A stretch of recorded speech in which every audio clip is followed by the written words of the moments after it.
વિદ્યાર્થી મિત્રો, આપણે લાસ્ટ લેક્ચરમાં ધ્વનિ પાઠ 12 ભાગ 1 જોયેલો. હવે આજે આપણે આગળ વધીએ. લાસ્ટ લેક્ચરમાં આપણે ધ્વનિ વિશે વાત કરી હતી. એમાં આપણે કીધેલું કે ધ્વનિ છે એ પણ એક ઉર્જાનું જ સ્વરૂપ છે.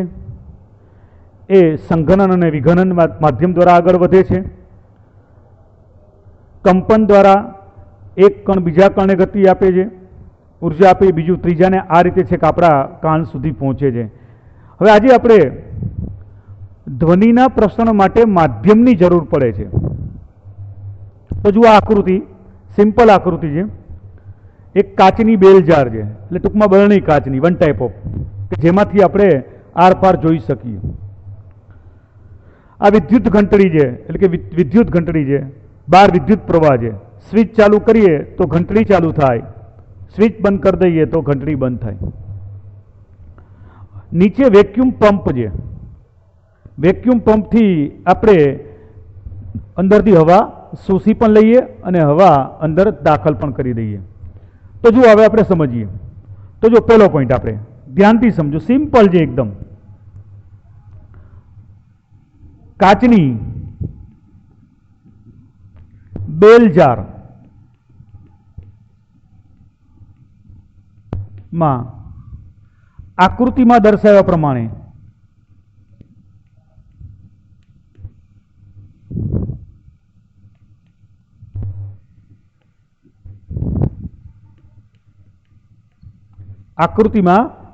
પ્રમાણે વિદ્યુત ઘંટડી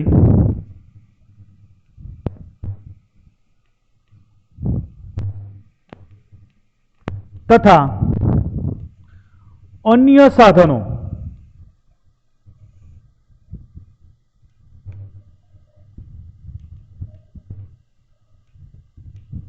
ગોઠવો.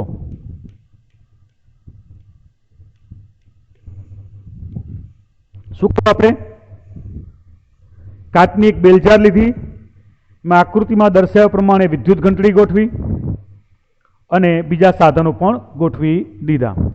હવે એના પછીનો પોઈન્ટ, વિદ્યુત પ્રવાહ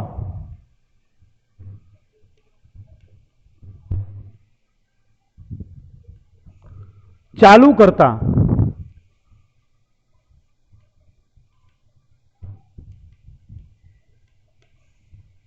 વિદ્યુત ઘંટડી રણકવાનું ચાલુ કરશે.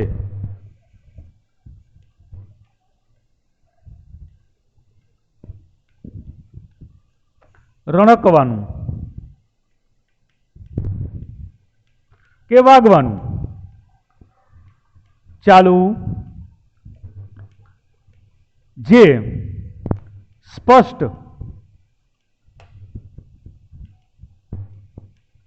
સાંભળી શકાશે.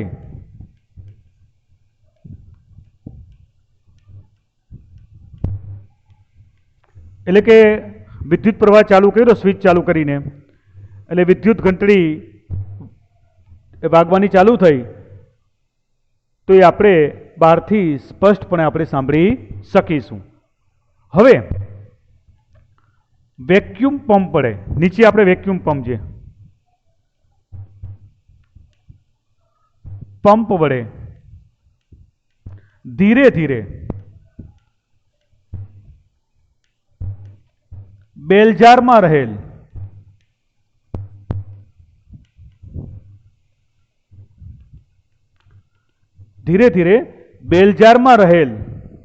હવા બહાર કાઢતા ઘંટડીનો અવાજ ધીમે ધીમે ઓછો થશે.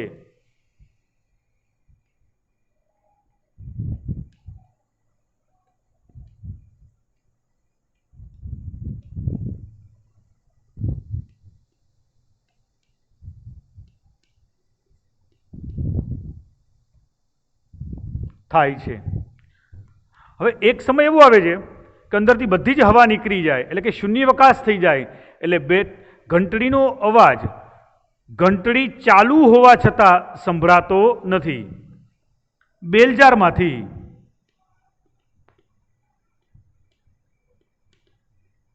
બધી જ હવા કાઢી લેતા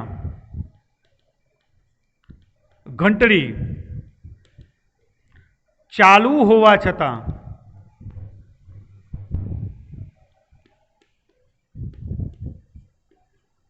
તેનો અવાજ સાંભળી શકાતો નથી.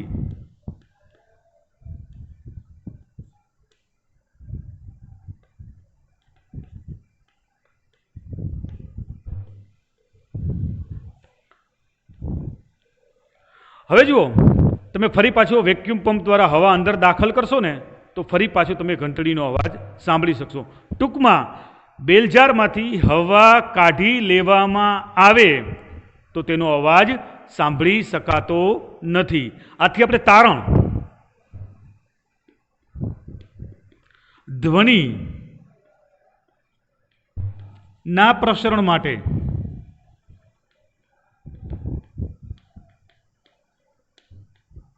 માધ્યમની જરૂર પડે છે.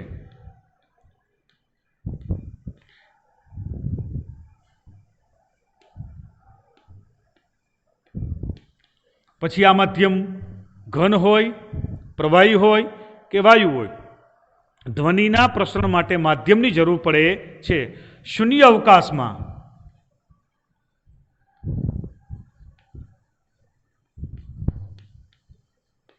ધ્વનિ પ્રસરી શકતો પામી શકતો નથી.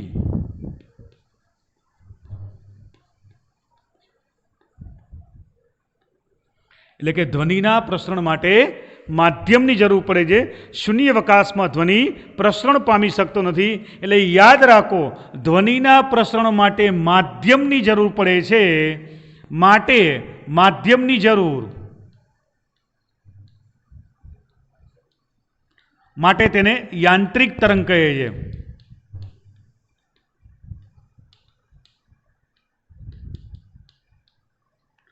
ધ્વનિના પ્રસરણ માટે માધ્યમની જરૂર પડે છે, માટે તેને યાંત્રિક તરંગ કહે છે. તો સાવ સિમ્પલ છે. જુઓ, ધ્વનિના પ્રસરણ માટે માધ્યમની જરૂર પડે છે એવો પ્રયોગ એટલે વિદ્યુત ઘંટડીવાળો જ પ્રયોગ આપણે કરવાનો. જો એક બેલજાર છે, વિદ્યુત ઘંટડી છે, બૂચ છે, વિદ્યુત પ્રવાહ, આ રીતે સિમ્પલ આકૃતિ દોરી લેવાની. આકૃતિ પરથી વર્ણન કે કાચની બેલજારમાં આકૃતિમાં દર્શાવ્યા પ્રમાણે મેઇન વસ્તુ વિદ્યુત ઘંટડી તથા અન્ય સાધનો ગોઠવો. વિદ્યુત ઘંટડી તથા અન્ય સાધનો ગોઠવો. વિદ્યુત પ્રવાહ ચાલુ કરવાથી વિદ્યુત ઘંટડી રણકવાનું ચાલુ કરે છે. આથી આપણે અવાજ સ્પષ્ટપણે સાંભળી શકીએ છીએ. વેક્યુમ પંપની મદદથી ધીરે ધીરે બેલજારમાંથી આપણે હવા બહાર કાઢતા ઘંટડીના અવાજમાં ધીમે ધીમે ઘટાડો થાય છે, એટલે કે ઓછો થાય છે. અને બેલજારમાંથી બધી જ હવા કાઢી લેતા ઘંટડી ચાલુ હોવા છતાં તેનો અવાજ સાંભળી શકાતો નથી. ઘંટડી ચાલુ હોવા છતાં તેનો અવાજ સાંભળી શકાતો નથી. તારણ ધ્વનિના પ્રસરણ માટે માધ્યમની જરૂર પડે છે. શૂન્ય અવકાશમાં ધ્વનિ પ્રસરણ પામી શકતો નથી. લખી નાખો શાંતિથી સ્ક્રીનશોટ પાડીને.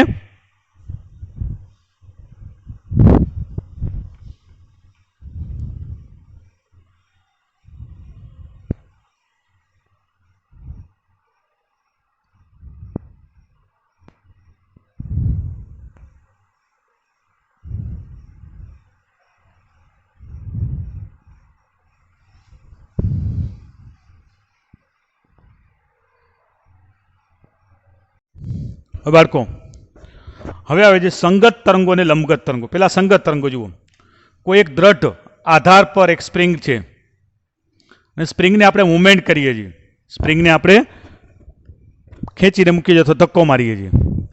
તો જુઓ, એવી આવી પરિસ્થિતિ થાય. શરૂઆતમાં ગીચ લાગે, પછી થોડુંક આમ દૂર થાય, વળી પાછું ગીચ આવે, પછી પાછું દૂર થાય, ફરી પાછું ગીચ આવે.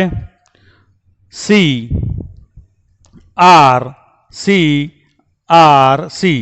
સી એટલે સંઘનન અને આર એટલે વિઘનન. એટલે ગીચતા હોય ત્યાં સંઘનન હોય અને જ્યાં થોડીક સ્પેસ મળતી હોય એને આપણે વિઘનન કહીએ છીએ. તો જો સંગત તરંગોમાં મેઇન વસ્તુ, પહેલો પોઈન્ટ, સંગત એટલે સાવ સિમ્પલ છે. તમે જે સ્થાનાંતર કરો છો, સ્થાનાંતર સંચરણ દિશાને સમાંતર થાય છે. આ તરંગોમાં સ્થાનાંતર સંચરણ દિશાને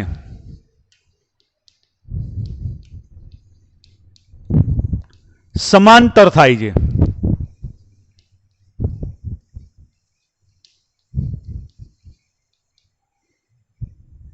તેને શું કહેવાય છે? સંગત તરંગો કહે છે.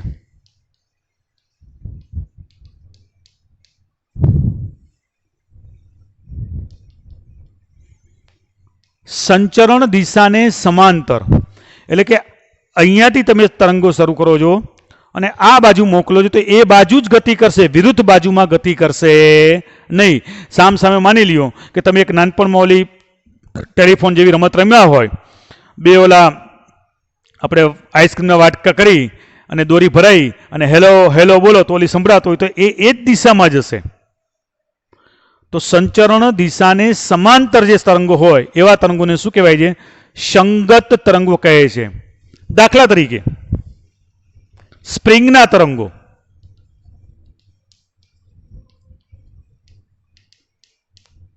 દ્રઢ વસ્તુ સાથે લટકાવેલી સ્પ્રિંગના તરંગો શું છે? સંગત તરંગો છે. એક તાર બરાબર બંને બાજુથી ખેંચેલો હોય અને એને મુવમેન્ટ આપવામાં આવે તો એ તરંગો શું કહેવાય? સંગત તરંગો કહેવાય છે. એ તરંગો યાંત્રિક તરંગો છે.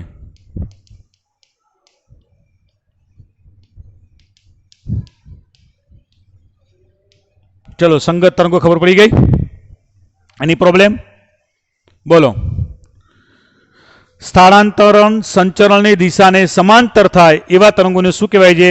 સંગત તરંગો કહેવામાં આવે છે.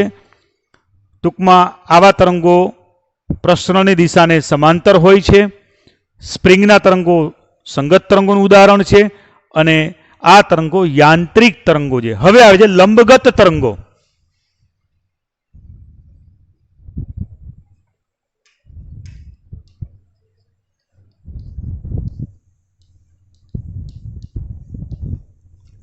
તમે કોઈ તળાવ કિનારે ફરવા ગયા હો અને આપણા ખેતા તળાવ જેવું નહીં, આમ તળાવ પાણીથી ભરપૂર હોય અને તમને ઈચ્છા થાય અને એક પથ્થરો લઈ અને તળાવમાં તમે ફેંકો તો એને કારણે શું થશે ખબર છે?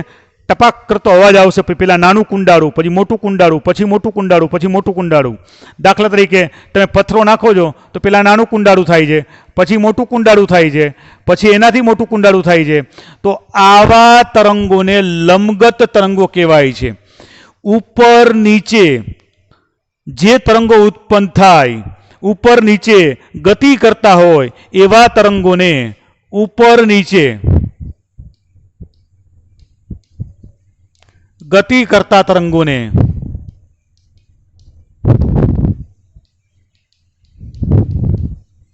લંબગત તરંગો કહે છે.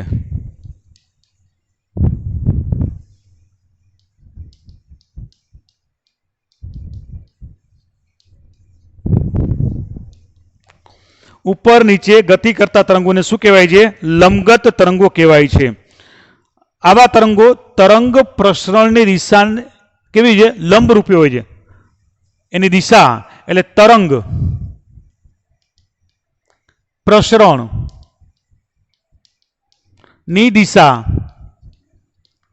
લંબ હોય છે. લંબ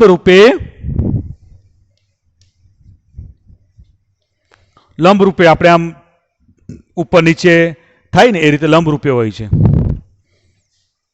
દાખલા તરીકે પ્રકાશના તરંગો,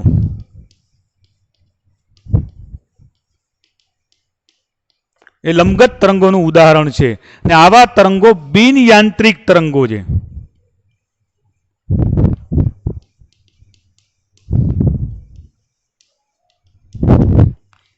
આવા તરંગો બિન યાંત્રિક તરંગો છે, જેનો અભ્યાસ તમારે આગળ ધોરણમાં આવશે લંબગત તરંગોનો. તો સમગત તરંગ અને લંબગત તરંગનો તફાવત, સ્થાનાંતર સંચરણની દિશાને સમાંતર થાય છે તેવા તરંગોને સંગત તરંગો કહે છે. ઉપર નીચે ગતિ કરતા તરંગોને લંબગત તરંગો કહેવામાં આવે છે. સ્પ્રિંગના તરંગો સંગત તરંગો છે, પ્રકાશના તરંગો લંબગત તરંગો છે. સમાંતર તરંગ પ્રસરણ થાય છે, તરંગ પ્રસરણની દિશા લંબરૂપે થાય છે, તે યાંત્રિક તરંગો છે અને તે બિન યાંત્રિક તરંગો છે. લખી નાખો શાંતિથી.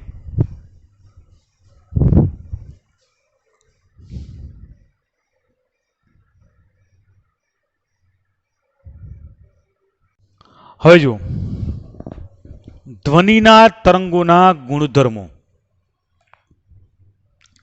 આપણે એક દ્રઢ આધાર ઉપર એક દોરી છે, એને આપણે મોમેન્ટ આપીએ છીએ, એટલે કે ખેંચી અને મોમેન્ટ આપીએ છીએ, તો આ પ્રકારના તરંગો ઉત્પન્ન થાય છે.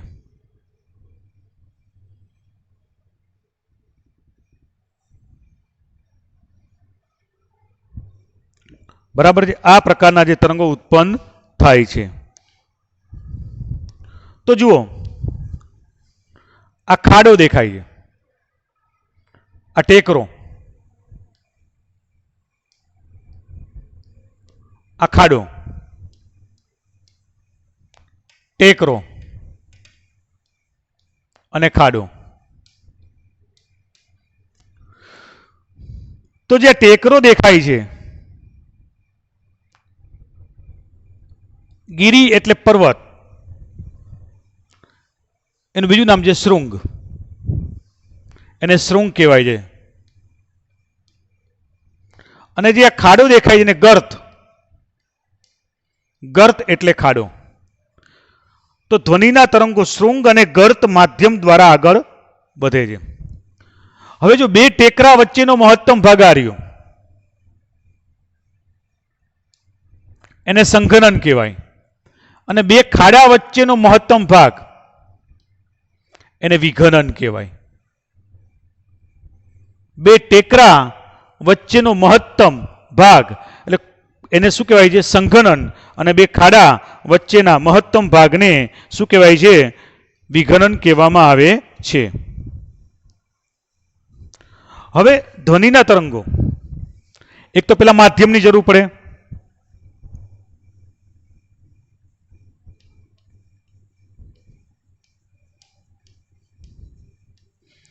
પછી એકદમ જાડો તાર લ્યો તો તરંગો ઓછા ઉત્પન્ન થાય, પાતળો તાર લ્યો તો એ તરંગો વધારે ઉત્પન્ન થાય, એટલે કે ઘનતા પર, માધ્યમ પર અને ખાસ દબાણ. ધીરેથી તમે દબાણ આપો તો તરંગ ઓછા ઉત્પન્ન થાય, અને ઝડપથી દબાણ આપો તો ભારે તરંગ ઉત્પન્ન થાય અને દબાણ. આના ઉપર ધ્વનિના તરંગો આધાર રાખે છે. તરંગો આના ઉપર આધાર રાખે છે. તો આપણે એના પહેલો ગુણધર્મ છે તરંગ લંબાઈ.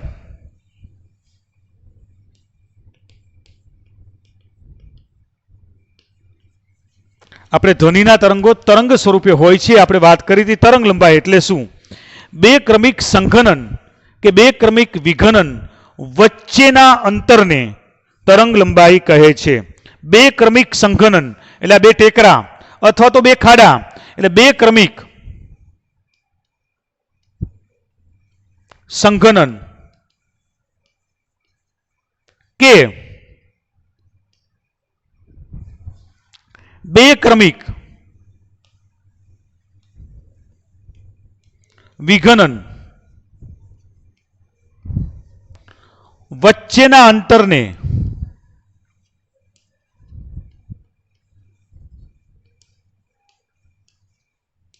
તરંગ લંબાઈ કહે છે.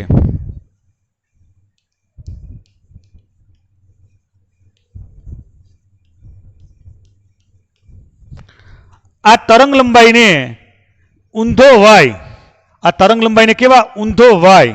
તેની સંજ્ઞા ઊંધો વાય, એને બોલાય લેમ્બડા.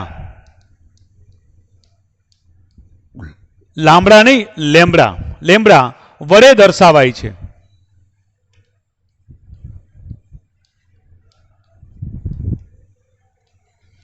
હવે તરંગ લંબાઈ અંતરનો એકમ છે એટલે એનો એસઆઈ એકમ શું છે? તરંગ લંબાઈ અંતરનો એકમ છે, માટે એનો એસઆઈ નો એકમ પણ શું થશે? મીટર જ થશે.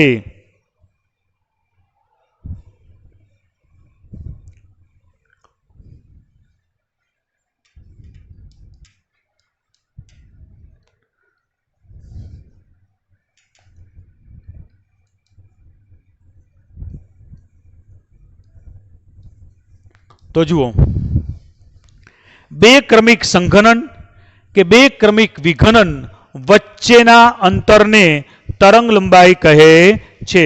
તરંગ લંબાઈનો એકમ લેમ્બડા વડે દર્શાવવામાં આવે છે. હવે આવે છે આવૃત્તિ.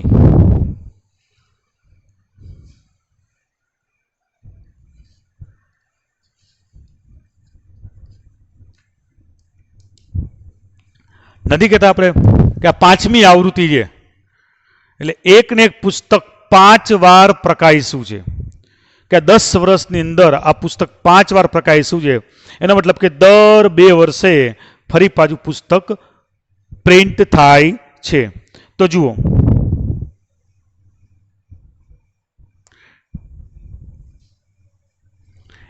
એકમ સમયમાં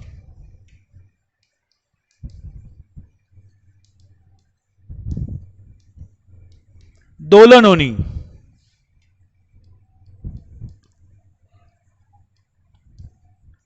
કુલ સંખ્યાને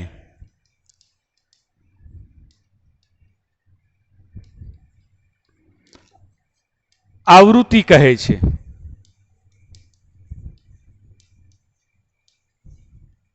દોલન શબ્દ અંદર આવ્યો. એકમ સમયમાં દોલનોની કુલ સંખ્યાને આવૃત્તિ કહે છે.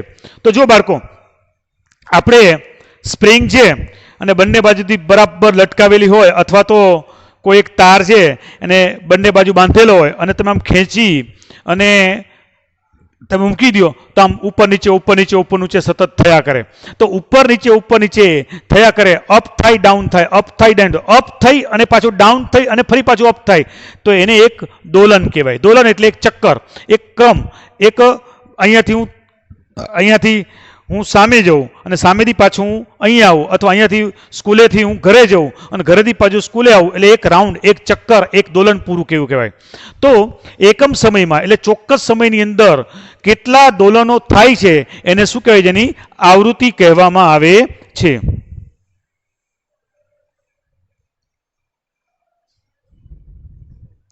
હવે એ આપણા અભ્યાસક્રમમાં છે કે નહીં જોઈ લઈએ. હા છે. તેને ન્યુ એટલે આ રીતે વી વડે દર્શાવાય છે. આવૃત્તિને ન્યુ વડે દર્શાવાય છે, એને બોલાવીશું ન્યુ, એની વડે દર્શાવાય છે. તેનો એકમ હર્ટ્ઝ, HZ છે. આ નાનો એકમ છે. મોટો એકમ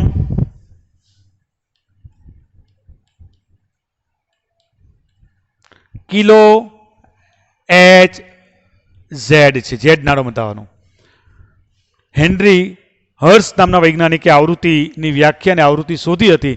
એની યાદમાં આપણે ને હર્ટ્ઝ એકમ તરીકે ઓળખીએ છીએ.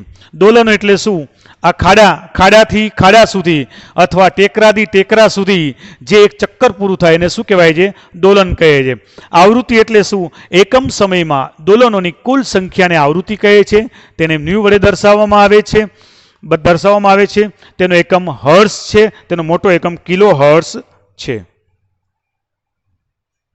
નંબર 3, આવર્તકાળ.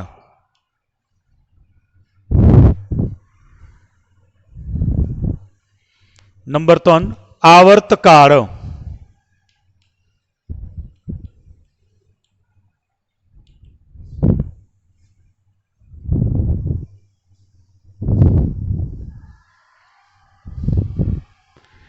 એક દોલન માટે લીધેલા સમયને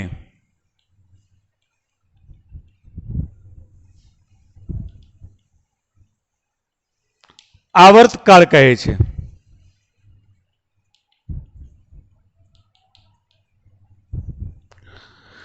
પેલાના કેટલાયના ઘરમાં હજી એવી ઘડિયાળ હશે લોલકવાળી, આગળથી પાછળ અને પાછળથી આગળ જાય તો 2 સેકન્ડ લાગે. એટલે એક દોલન પૂરું કરતા અહીંયાથી શરૂ કરી આમ જઈ અને ફરી પાછું મધ્ય ભાગમાં આવે ત્યાં સુધીમાં 2 સેકન્ડ થાય. તો એક દોલન પૂરું કરવા માટે લીધેલા સમયને આવર્તકાળ કહે છે. તેની સંજ્ઞા ટી છે. સંજ્ઞા કેવી છે? ટી છે. ટી એટલે આવર્તકાળ. પછી આપણે દાખલા નથી પણ એને થોડોક બીજી ચર્ચા કરી લઈએ. બરાબર, તેનો એકમ સેકન્ડ છે.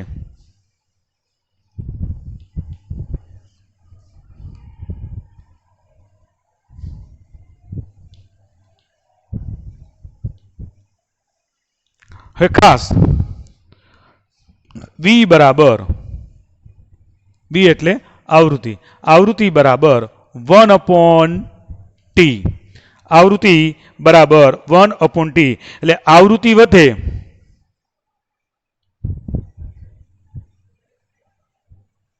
તો સમય ઘટે, એટલે આવર્તકાળ ઘટે.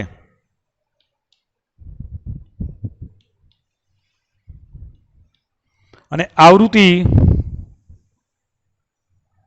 ઘટે તો આવર્તકાળ વધે.